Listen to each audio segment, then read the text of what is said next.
सरकार बुल्ले शाह की काफ़ी है ना, इल्मो बस करी हो यार, इल्मो बस करी हो यार, चांदी उम्र नहीं इतबार। इसी माहौल से तंग आकर सैयद वारिस शाह रहमतुल्लाह अलैह ये फरमाते हैं कि वारिस शाह मियाँ पंड झगड़िया दी पिछों मुल्ला मसीत दा आंदा है।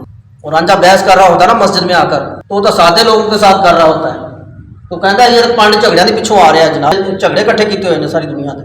तो सूफिया कराम ने इसे क्यों बुरा जाना कि जब इसको मुस्बत इस्तेमाल इस इल्म को नहीं करेंगे तो फिर ये तरकीब की निगाह से देखा जाएगा। तो जब इसको अमल में ढालकर पेश करेंगे तो रसूलुल्लाह सल्लल्लाहु अलैहि वसल्लम ने अमल में ढालकर अपने इल्म को पेश किया। और कुरान ये तकाजा भी ये करता है, या अय्युहल्लज़ीना आमनू लिमा तक़ूलूना मा ला तफ़अलून, ऐ लोगों वो बात क्यों कहते हो जो करते नहीं। अल्लाह के यहाँ बहुत नापसंदीदा बात है कि तुम वो कहो जो करते नहीं। इससे पता क्या चला कि अल्लाह इस बात की हमें दावत दे रहा है, तालीम दे रहा है कि लोगों अपने इल्म को अमलों में ढालकर लोगों के सामने किरदार की शक्ल में पेश करो।